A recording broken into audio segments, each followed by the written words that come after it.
चलिए अब तफसील से देख लेते हैं खबर। बात तो बड़ी खबर की करते हैं। बिहार में विधानसभा चुनाव को लेकर झारखंड में सियासी गहमागहमी बढ़ गई है। जेल में बंद आरजेडी अध्यक्ष लालू प्रसाद से मिलने वालों का सिलसिला तेज हो गया है। बिहार कांग्रेस के नेता अखिलेश सिंह ने चोरी चुपके रिम्स में जाकर लालू प्रसाद से मुलाकात की है। तो बड़ी खबर आपको दे रहे हैं, चोरी चुपके अखिलेश सिंह ने रिम्स में जाकर लालू प्रसाद से मुलाकात की है। ये मुलाकात रिम्स निदेशक के आवास पर हुई है, जिसमें बिहार की चुनावी रणनीति पर चर्चा की खबरें आ रही हैं। लेकिन सियासत के लिए जिस तरह से जेल मैनुअल की धज्जियां उड़ाई गई हैं और अखिलेश सिंह ने लालू प्रसाद से मुलाकात की है, उस पर कई सवाल खड़े हो रहे हैं। सवाल यह है कि क्या इस गुपचुप मुलाकात की खबर जेल प्रशासन को थी या कड़ी सुरक्षा के बावजूद लालू प्रसाद से कोई मिलने के लिए पहुंच गया और जेल प्रशासन को इसकी भनक तक नहीं लगी। हम आपको बता दें, कोई पहला मौका नहीं है जब लालू प्रसाद से किसी और नेता की मुलाकात की खबर सामने आई है, बल्कि इससे पहले भी जब इलाज चल रहा था उस वक्त भी झारखंड के स्वास्थ्य मंत्री से उनकी मुलाकात की तस्वीरें वायरल हुई थी।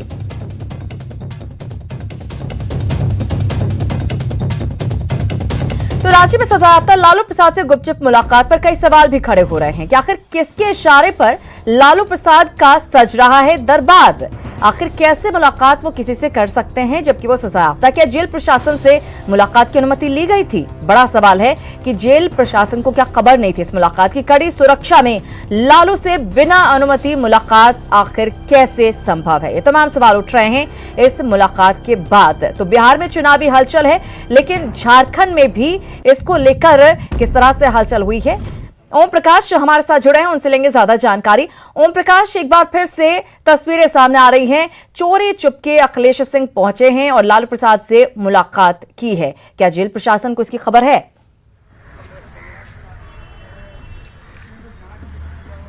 जी शिरांदा, ये कोई पहला मौका नहीं है। पूर्व में भी इस तरह की बातें जो हैं वो सामने आ चुकी हैं और लगातार लालू प्रसाद यादव से मिलने के लिए बिहार के राजनेताओं का यहाँ पर डेरा जमावड़ा जो है वो देखने को मिल रहा है, जिसे देखते हुए जिला प्रशासन के द्वारा लगातार दावे तो किए जाते हैं, लेकिन कहीं ना कहीं वो हकीकत से धरातल पर कोसों दूर नजर आती है। और यही वजह है कि जनहित याचिका भी हाईकोर्ट में इसे लेकर दायर की गई है। आपको बताना चाहेंगे कि पिछले दिनों बायोडेटा भी पहुंचाने की होड़ थी, जिसे लेकर यहां से कई जो बिहार के चुनाव लड़ने वाले संभावित नेता हैं वो पहुंचे थे अपने बायोडाटा लेकर। और आज भी कुछ ये तस्वीरें जो है वो रिम्स में हमें देखने को मिल रही है।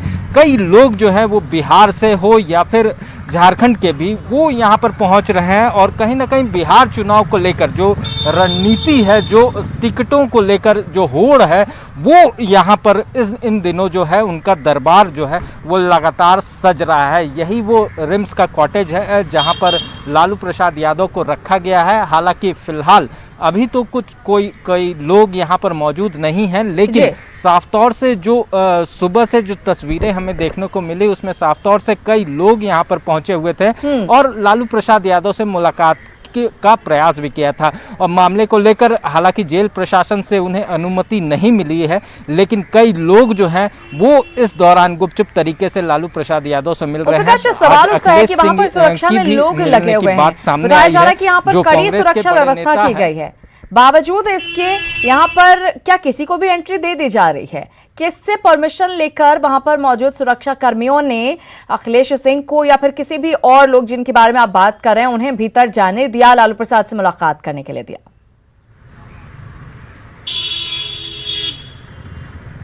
जी शिरांदा, साफ तौर से बता दें कि जिस तरह से राजनीतिक बदलाव हुए हैं वो उसमें राजद का भी समर्थन है और गठबंधन की सरकार का फायदा जो कहा जाए तो लालू प्रसाद यादव को मिल रहा है वो हमें देखने को भी मिला है। और पिछले दिनों भी इसे लेकर कई बार विपक्ष की तरफ से भी सवाल उठाए गए हैं कि आखिर कैसे यहाँ पर लोग जो हैं वो मुलाकात के लिए पहुँच रहे हैं और लालू प्रसाद यादव से मुलाकात कर रहे हैं।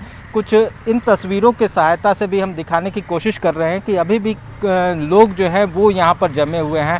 हालांकि मुलाकात उनकी नहीं हो पाई है, लेकिन जिस तरह से वो यहाँ पहुंच रहे हैं, कहीं ना कहीं मीडिया के कैमरों के हटने का इंतजार होता है और निश्चित रूप से कि मीडिया के कैमरे में हम कैद ना हो जाएं, किसी भी तरह से मुलाकात लालू प्रसाद से हो जाए, ये कोशिश रहती है।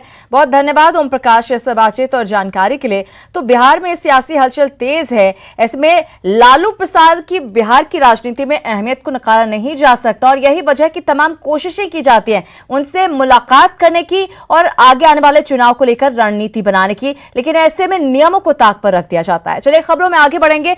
जमशेदपुर में एक बार फिर मानवता शर्मसार हुई है। यहां 3 दिन से लापता 5 साल की बच्ची का शव नदी के किनारे फेंका हुआ मिला है, जिसको लेकर पूरे इलाके में कोहराम मचा हुआ है। घटना सोनारी थाना क्षेत्र की है। शव को देखने के बाद लगता है कि रेप के बाद उसकी हत्या कर साक्ष्य को छिपाने के लिए बच्ची के हाथ काटकर शव को नदी में फेंक दिया गया था। घटना की सूचना मिलने पर सिटी एसपी डीएसपी की टीम मौके पर पहुंची और शव को कब्जे में लेकर पूरे मामले की जांच में जुटी है।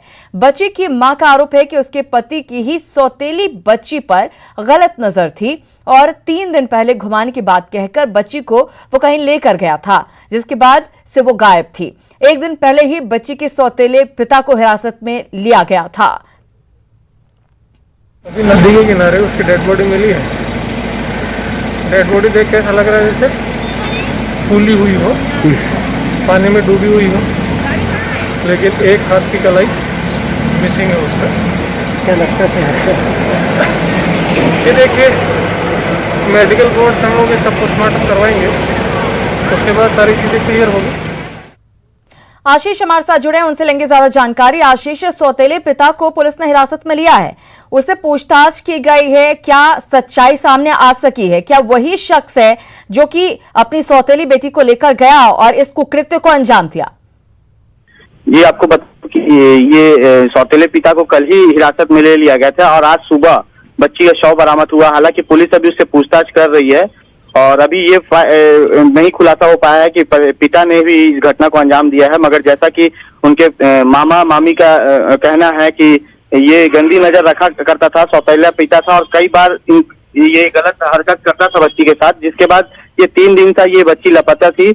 और इनके जो आसपास के लोग हैं उन्होंने जैसा कि कहा कि 2 दिन पहले इसके ये पिता आए थे और इस बच्ची को घुमाने के बहाना बाहर ले गए थे। उसके बाद से ही ना पिता का पता चल रहा था ना बच्ची का, और आज बच्ची का शव मिला है तो कहीं ना कहीं पुलिस उसके पिता को गिरफ्तार कर ली है और मामले की जांच की जा रही है। मगर कुछ और लोगों के भी, जो बस्ती के लोग हैं, जो युवक है, उन दोनों के भी 2 युवकों की नाम आ रही है कि इस घटना को अंजाम दिया होगा, तो उसको भी पुलिस ने अभी तक हिरासत में लिया, उससे भी पूछताछ की जा रही है। मगर ये जो घटना हुई है जमशेदपुर शहर के लिए एक शर्मनाक घटना है। बिल्कुल, मानवता को शर्मसार करने वाली ये घटना सामने आई है। बहुत धन्यवाद आशीष इस जानकारी के लिए। बहरहाल पिता जो है, सौतेला पिता, वो पुलिस की हिरासत में है। पूछताछ के बाद मामले का खुलासा हो सकेगा, क्या वही दोषी है या फिर जो 2 शख्स जिनकी बात की जा रही है वो दोषी हैं। इधर रिम्स के कोविड सेंटर में सेवा देने वाले डॉक्टर आक्रोशित हैं। कोविड सेंटर के बाहर डॉक्टरों ने अपना विरोध जताया। दरअसल कल शाम पीपीई किट पहनकर आए अधिकारी ने महिला डॉक्टर को बेवजह जलील किया। रिम्स जेडीए के अनुसार वो अधिकारी रिम्स के नए अपर निदेशक बाघमारी प्रसाद कृष्ण थे। आक्रोशित डॉक्टरों से बात की संवाददाता उपेंद्र कुमार ने।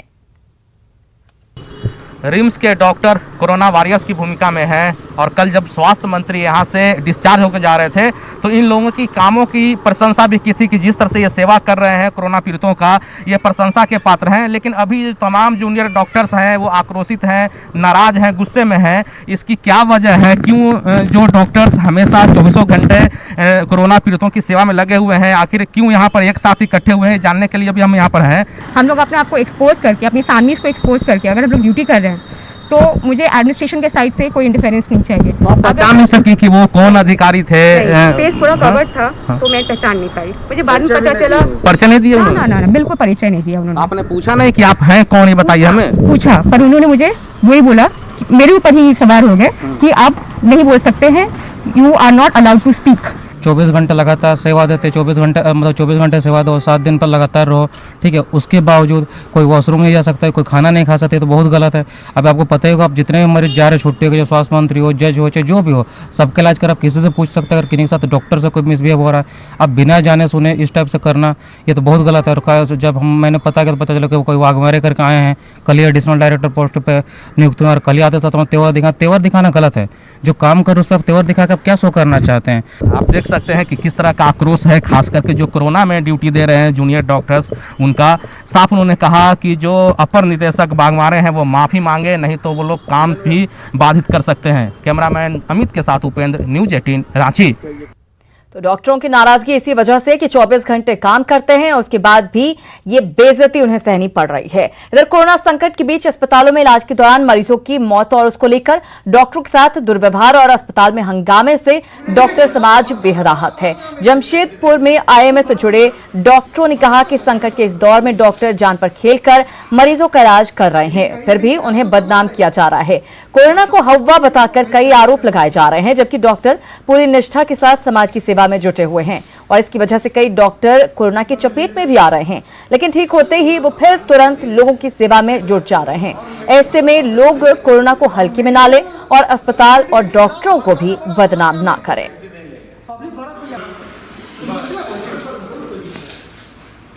हमारा डॉक्टरी समाज में कम से कम आधे से अधिक लोग संक्रमित होकर घर में पड़े हुए हैं, लेकिन ठीक होने के तुरंत बाद वो वापस से ड्यूटी ज्वाइन कर ले रहे हैं। यहाँ तक कि उनके भी छोटे बच्चे, बड़े बुजुर्ग, वो सब संक्रमित हो रहे हैं, लेकिन फिर भी कोई शिकायत नहीं कर रहा है, अपने आप को स्ट्रेच करके दिन रात काम कर रहा है।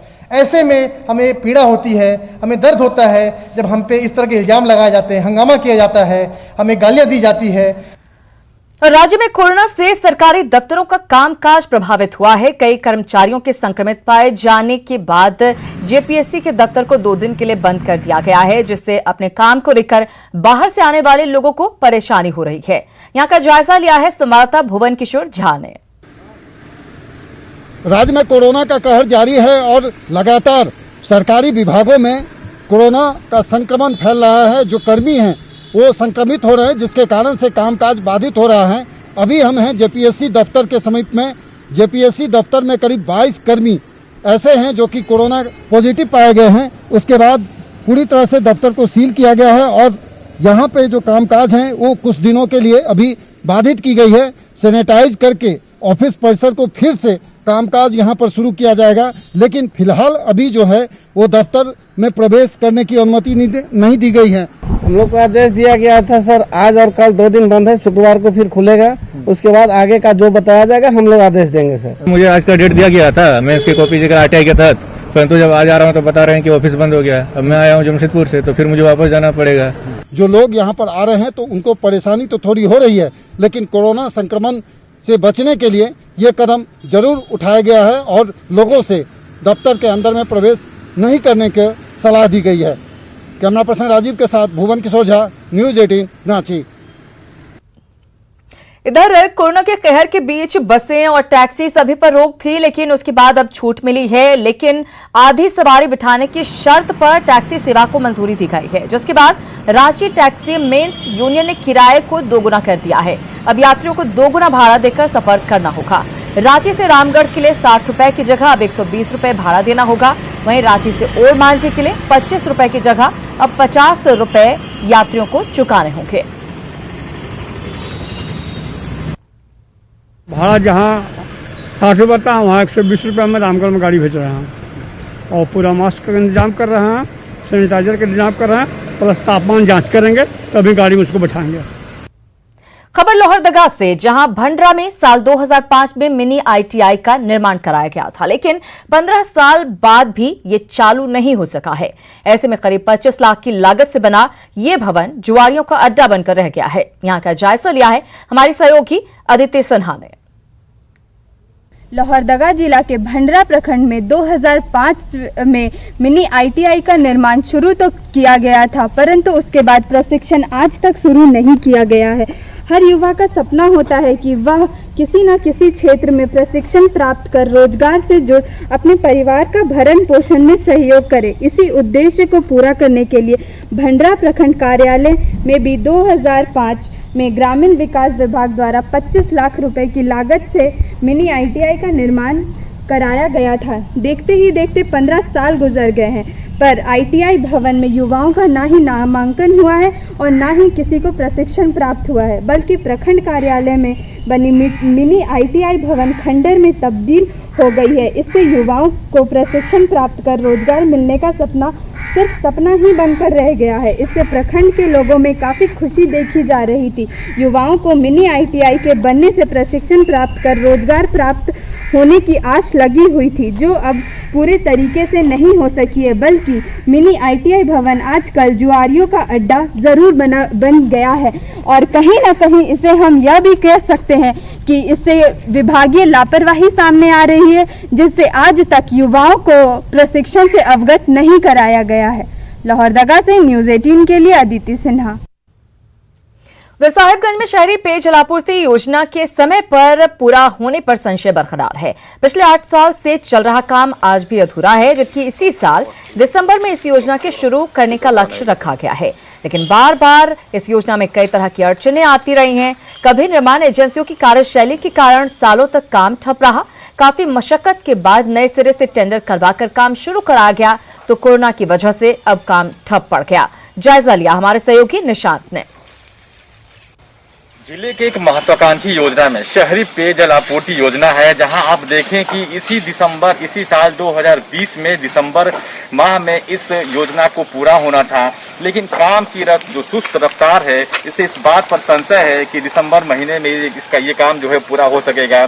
कोरोना की वजह से ये काम जो है वो रुक गया था, ठप पड़ गया था, और अब जो है कोरोना के अनलॉक होने की वजह से काम की शुरुआत तो जरूर हुई है, लेकिन दिसंबर में पूरा होने पर पूर्ण रूप से संशय दिखाई दे रहा है कि दिसंबर में महीने में काम हो। हालांकि आप देख सकते हैं कि जो शहरी जल आपूर्ति योजना है जो हाथी पार्क में बनाया जा रहा है, और काम की रफ्तार इतनी सुस्त है और धीरे धीरे जो अनलॉक 1 के खुलने के साथ साथ इस प्रकार के काम में शुरुआत हुई है। काम तो शुरू जरूर हो गया है, लेकिन 22 करोड़ की लागत से बन रहा ये हाथी पार्क में जो शहरी जलापूर्ति योजना है, उसकी कई परियोजनाएं हैं जो वो कई मामलों पर बिंदुओं को ये कई तरह के रोड़े यहाँ पे अटके हुए हैं, लेकिन जो काम की रफ्तार जो इतनी सुस्त है, उससे भी दिसंबर 2020 में काम पूरा होने का संशय अभी भी बरकरार है।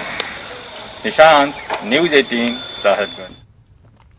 उधर पूर्वी सिंहभूम के गालूडीह के चंद्ररेखा में खरकई और स्वर्णरेखा नदी पर थर्ड लाइन के लिए 73 करोड़ की लागत से पुल बन रहा है। पुल बनाने की जिम्मेदारी जीपीटी इंफ्रा प्रोजेक्ट को दी गई है, लेकिन स्वर्णरेखा नदी के तेज बहाव के कारण 60 लाख से ज्यादा के उपकरण बह गए। इसे लेकर जीटीपी इंफ्रा ने गालूडीह बराज डैम पर लापरवाही का आरोप लगाया है। कंपनी का कहना है कि बिना किसी सूचना के डैम के 16 गेट खोल दिए गए। वहीं गालूडीह बराज डैम के अधीक्षण अभियंता ने कंपनी के आरोप को बेबुनियाद बताया है। साथ ही कंपनी पर ही बरसात के दौरान काम करने की जानकारी नहीं देने का आरोप लगाया है। आज का पता नहीं डूबा है कि बह गया, और सब माल माने हम लोग को पता नहीं है कि माने डूबा है कि बह गया है। क्रेन तो ऑलरेडी डुबाई है गैस से। नुकसान हुए 65 से 70 लाख का हुआ नुकसान। काम कर रहे थे, इसकी सूचना कुछ नहीं दिए थे, है ना। एग्जीक्यूटिव इंजीनियर को हम उससे बात किए थे हम, तो एग्जीक्यूटिव इंजीनियर बोले कि नहीं ऐसा कोई ये नहीं था, बरसात में काम करने का थी है नहीं, लेकिन बरसात में काम कर रहे हैं। झरिया से कांग्रेस विधायक पूर्णिमा सिंह ने मुख्यमंत्री हेमंत सोरेन से मुलाकात कर जाने माने नेता स्वर्गीय ए.के. राय के नाम पर धनबाद एयरपोर्ट या सदर अस्पताल का नाम रखने की मांग की है। प्रोजेक्ट भवन में मुख्यमंत्री से मिलने के बाद पूर्णिमा सिंह ने कहा कि ए.के. राय झारखंड के जाने माने नेता रहे हैं और जन भावना को देखते हुए उनके नाम पर एयरपोर्ट या सदर अस्पताल का नामकरण जरूर होना चाहिए।